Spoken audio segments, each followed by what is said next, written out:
అందరికీ నమస్తే. Welcome back to my channel V for vocabulary in Telugu.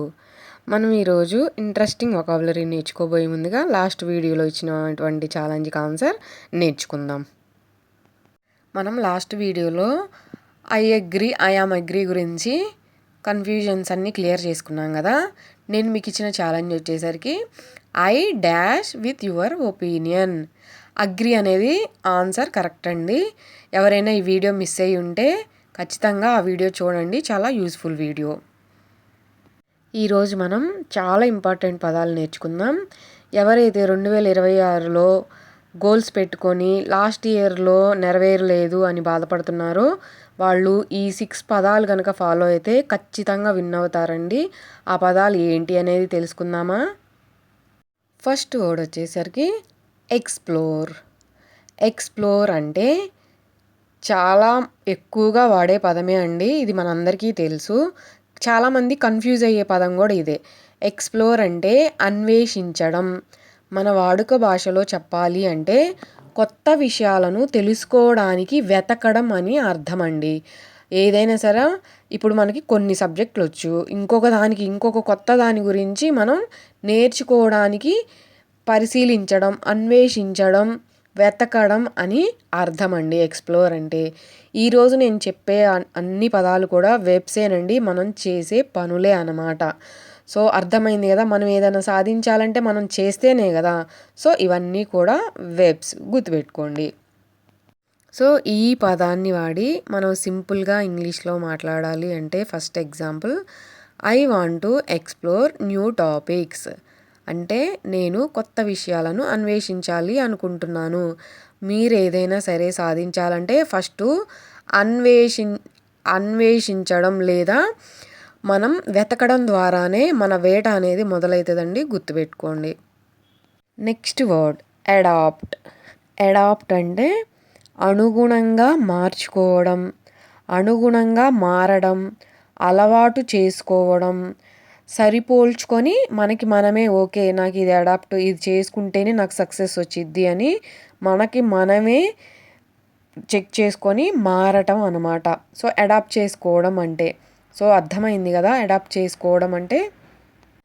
మనం అడ్వాన్స్డ్ లెవెల్లో అడాప్ట్ అంటున్నాం కదా, అదే బేసిక్ లెవెల్లో జనరల్గా డైలీ లైఫ్లో మోడిఫై, అడ్జస్ట్, కన్వర్ట్, రీడిజైన్ అని వాడుతూ ఉంటారండి. ఇవన్నీ కూడా సినానిమ్సే, మర్చిపోకండి, గుర్తుపెట్టుకోండి. సో ఈ పదాన్ని వాడి సింపుల్గా ఇంగ్లీష్లో మాట్లాడాలి అంటే example, we must adapt to change. We must adapt to change అంటే మనం మార్పులకు అనుగుణంగా మారాలి అని అర్థమండి. Next word maintain.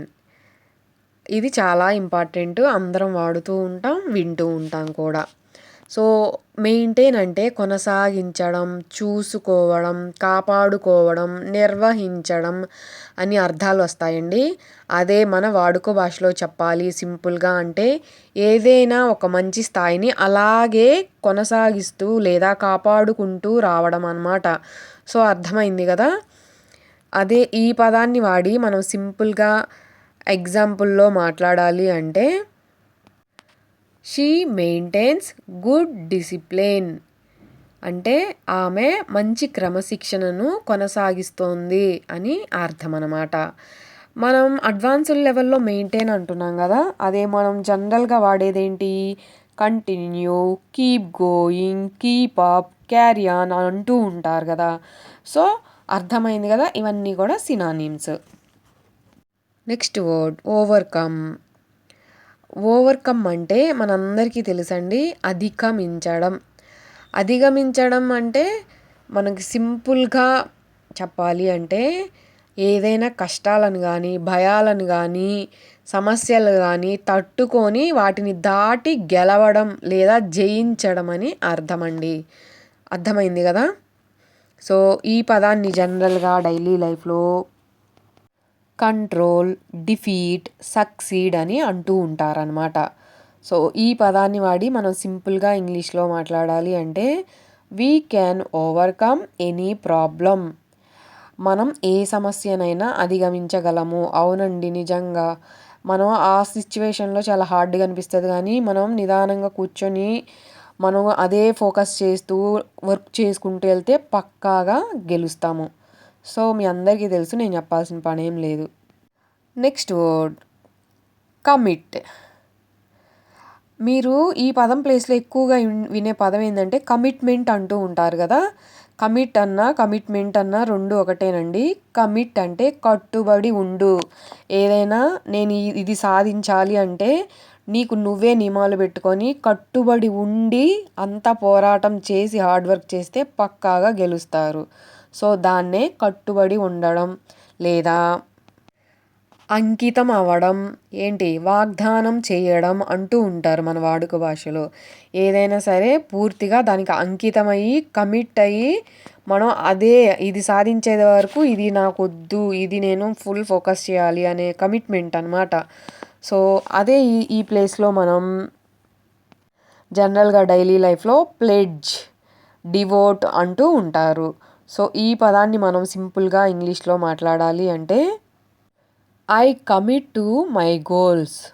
I commit to my goals అంటే నేను నా లక్ష్యాలకు కట్టుబడి ఉంటాను అని అర్థం అన్నమాట. Next word prioritize. ఎలా పలకాలి ఆ వర్డ్ కింద ఇచ్చాను చూడండి. ప్రయారిటైజ్ అంటే ప్రాధాన్యం ఇవ్వడం. మీకు సింపుల్ ఎగ్జాంపుల్ చెప్తున్నానండి, ఇది చాలా చాలా ఇంపార్టెంట్. ఇది గనక జీవితంలో తెలిస్తే పక్కాగా విన్ అవుతారు.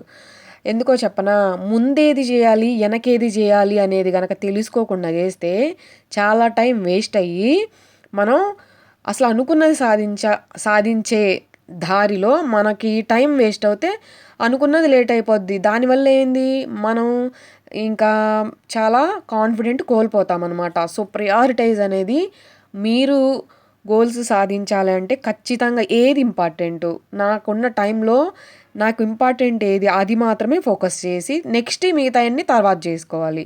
అదే అనమాట ప్రియారిటైజ్ అంటే. ప్రియారిటైజ్ అంటే ప్రాధాన్యం ఇవ్వు, ముఖ్యంగా భావించడం, ఏది ముందు అవ్వాలి అనే ఒక ప్రాధాన్యంగా నిర్ణయించుకోవడం అనమాట. సో అర్థమైంది కదా. సో మనం ఈ వర్డ్ ప్లేస్లో కేటగరైజ్, ఆర్గనైజ్, సార్ట్, క్లాసిఫై అని డిఫరెంట్గా వాడుతూ ఉంటారు, ఒక్కొక్కళ్ళు ఒక్కొక్క విధంగా. సో ఈ పదాన్ని వాడి మీరు సింపుల్గా ఇంగ్లీష్లో మాట్లాడాలి అంటే ప్రియారిటైజ్ యువర్ హెల్త్. నీ ఆరోగ్యానికి ప్రాధాన్యం ఇవ్వు. సో మీరందరూ అనుకుంటారు కానీ డబ్బులు ఇంపార్టెంట్ అని. డబ్బులు కాదండి, ఫస్ట్ మన ఆరోగ్యమే మహాభాగ్యం కదా. సో ఆరోగ్యం బాగుంటేనే మీరు ఏదైనా కానీ సాధించగలం మనలో ఎవరైనా సరే. సో ఆరోగ్యం ఫస్ట్ కాపాడుకోండి. సో మీకు ఈ పదాలన్నీ అర్థమైనాయి కదా.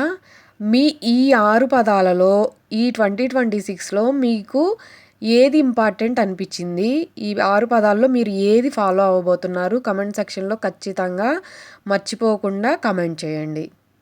సో నేను ఈరోజు మీకు ఇవ్వబోయే ఛాలెంజ్ వచ్చేసరికి he finally dash he's fear of public speaking.